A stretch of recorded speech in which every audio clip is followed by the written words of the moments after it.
Hello again, everybody, and welcome to the 5th edition of our community COVID-19 briefing.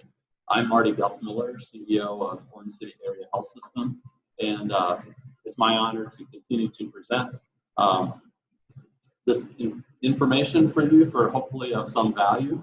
We did have quite an interesting weekend just passed, including Friday. I had a chance to burn a pile of wood a little bit, got a little bit too close, but I'm okay. I'm all right, and there's actually fire therapy, I believe they said. So they said, I made that up just now.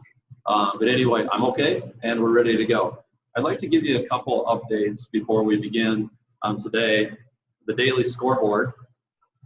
We've performed a total of 46 tests now in the health system. 3 of those tests have been positive, so we haven't had a new positive in a while.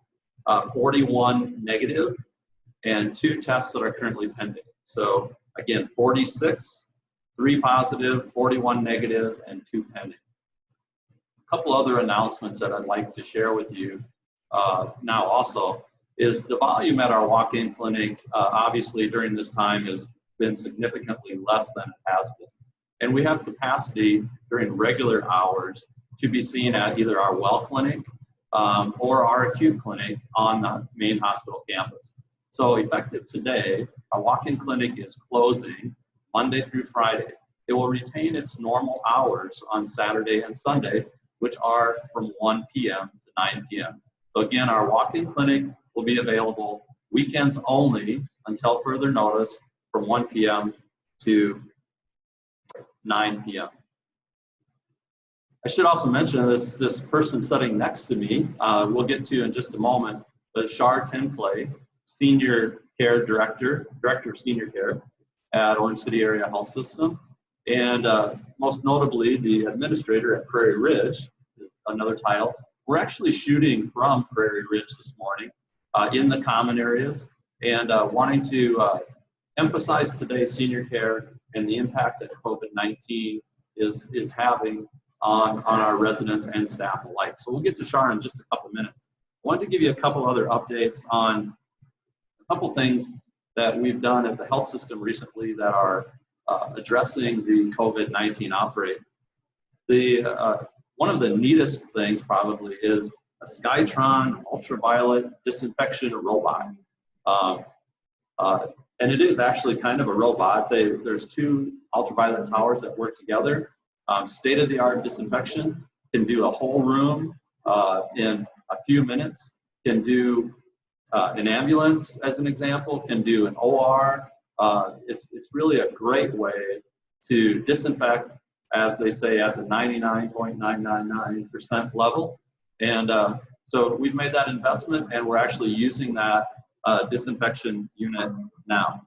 We've also have several negative pressure rooms, and that is a negative pressure room is when you open the door, the air will go out instead of outside, as opposed to coming out into the hallway. And so those rooms are great for various infection control measures. And we've always had a negative pressure room, and now we have a total of 4 on the med-surg floor. And we have an operating room that is negative pressure. We have a labor and delivery room that is negative pressure. And we have a testing room in the clinic that is also negative pressure. So our staff has been able to do all of those things just on the fly. And again, very much hoping we never need to use those rooms in their full capacity, but it's nice to know that they're there. I'd like to turn a little bit now to senior care, and we'll talk about a couple things going on. I know I was honored and fortunate to be involved in a communion ceremony last week, Thursday. Char, could you talk a little bit about that? So, Maundy Thursday is part of Holy Week, and for many people, particularly of this generation, their faith is crucial and very, very important to them. And so knowing that not only have we stopped visits from coming into the building, but people are now having to have their meals and activities in their rooms, people are starting to get a little antsy. And so knowing all that, our activities department did some research and learned that we could safely do a Maundy Thursday service here. And so what we did is our activity department went around the perimeters of each of the 4 cottages put tape on the floor, 6 to 8 feet apart. Residents who wished were invited to come out, sit outside their rooms on the perimeter. And then we were fortunate, we have 2 residents who are ordained clergy. Dave Trabiste did the 2 services on the west side of the building in those 2 cottages. Corny Cunin did the services on the east side of the building. And we also have our own ordained elders. Our own maintenance man, Jerry Vermeer. I told him he had to wear a suit, so he put a suit on, and our own CEO, Marty Guthmiller, came over. And then these 2 people with the clergy officiated at a communion service of Maundy, Thursday in each of the 4 cottages. And I'm telling you, I had the opportunity to go to each of those services, and what a joy it was for me to see how much that meant to the people who particularly wanted to and were finally able to participate in that communion service. And so again, thanks to you, thanks to the clergy that we just happen to have here. I do have to just put in one thing, and that is I did remind both clergy they were not to preach overtime and they were not to pass an offering plate, and neither did. I'm sure they preached overtime, they weren't going to get compensated. Absolutely. So it was on their own list, yeah. Also, I heard, now this couldn't have been true, that the Easter Bunny showed up on Sunday. That must have been maybe Saturday, otherwise the Easter Bunny would have to have a sleigh and reindeer or something. That's right. So the Easter Bunny came, and that was a hoot, because one of our residents has some friends in the community who are always doing something crazy, and they called and said, hey, we dressed up my car as the Easter Bunny. And so we were able to have residents go to their windows or to come out to our main area, again, appropriately spaced, look out the big windows, and the Easter Bunny car drove through slowly through our front parking area, through our back parking areas, and then also over at Landsmere Ridge. And so that was another fun thing that enabled our residents just to know that they are part of an outside world yet. So that was fun. Certainly the physical aspect of the COVID-19 outbreak is significant, particularly dangerous for nursing homes and for the tenants and residents. So we want to be really particularly careful, but we're also not blind to the psychological impact that this also has on our residents. We try to do as much as we possibly can with video visits in some cases, Easter bunnies and other outings like communion, things like that.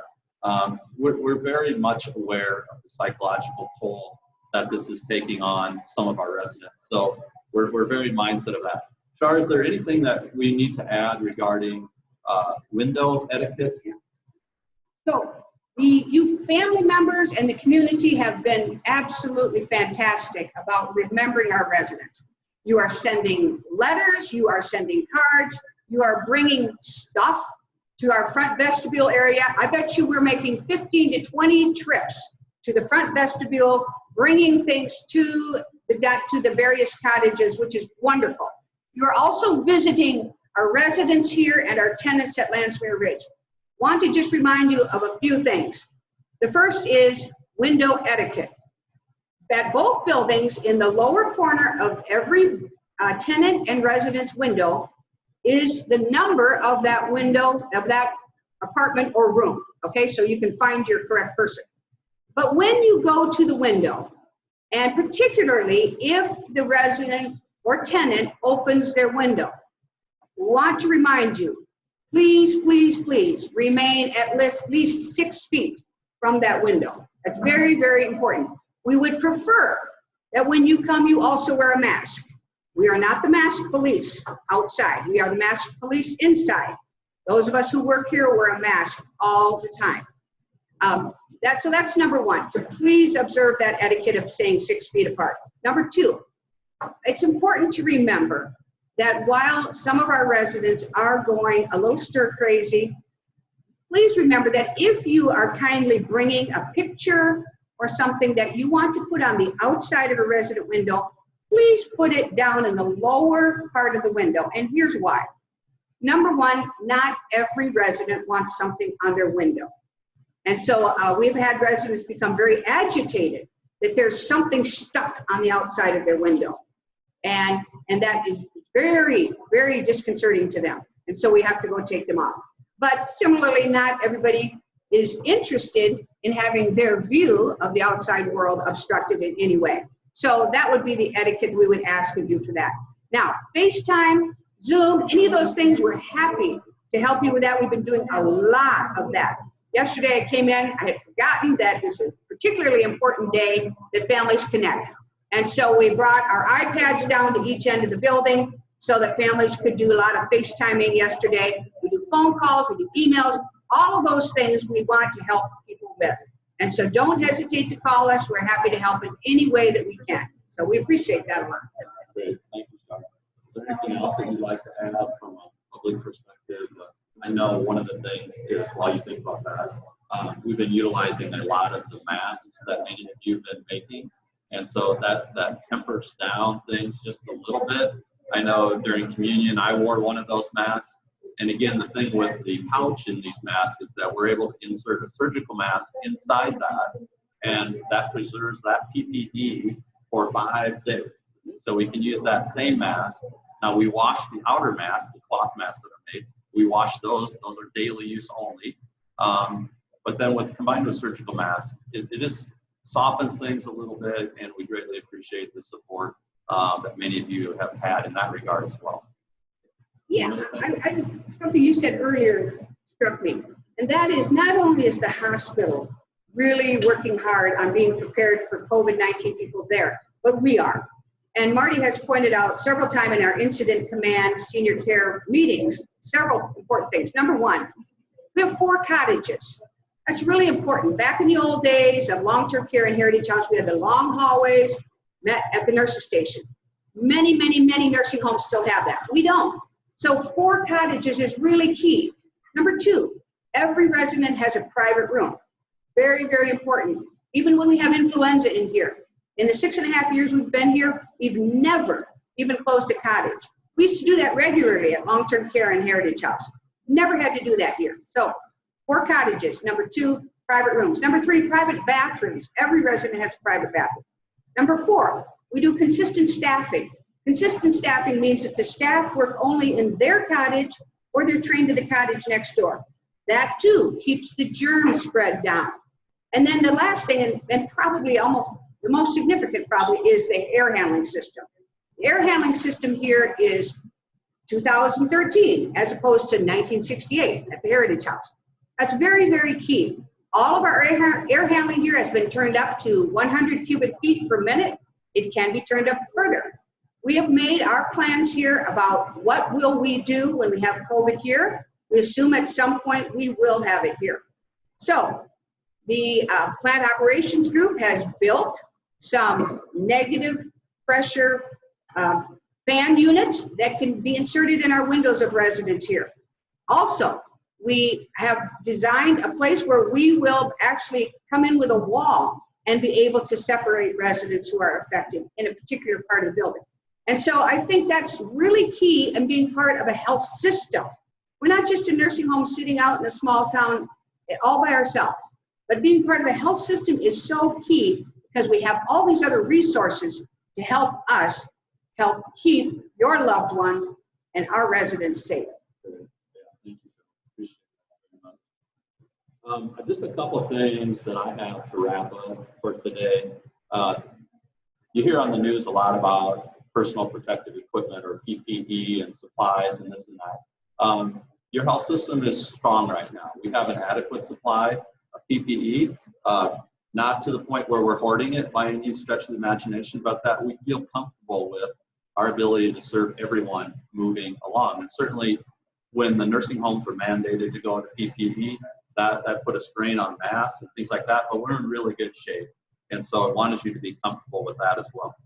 Getting a little bit of kickback still in the community regarding Governor Reynolds and why she didn't issue the sheltering in place proclamation. But again, by almost all accounts, Governor Reynolds is doing things very adequately. And most importantly, Iowans are following the rules. And so I believe I mentioned this last week, but Dr. Fauci, who you see on TV quite a bit, on the president's task force, has actually spoken with Governor Reynolds and believes that she is doing a great job in how we're handling the virus here in Iowa.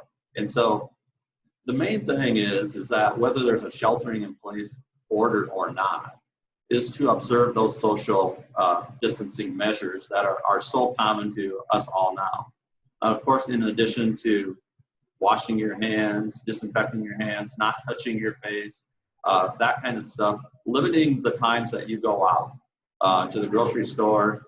I've gotten the habit of wearing gloves, as an example. I don't go to the grocery store a lot, to be honest, but when I do, I wear gloves, and if you feel comfortable, wear a mask. That's very good idea to do that. And so please, please, please, the main thing that we want to mention is it's absolutely critical that we continue to practice these social distancing measures. I know you'll hear things about we're peaking or it's going to peak soon and we're on the downward slide of things. Don't let that stop you right now from social distancing. Again, when the weather clears up, go outside, enjoy that, take care of yourself physically. That will help emotionally. Just don't get too close to the fire. Please keep your distancing. Things will be hopefully clearing up here a little bit soon, but it's going to be a while. Even as the cases go down, we're still going to have to resist going out in the public so that we can maintain that low level and actually get rid of this thing as much as we can. So again, thank you very much for joining us. Thank you for the trust that you place in our health system. We care deeply for your senior family members, and we're doing everything possible to care for them in an appropriate way. Thanks again for joining us.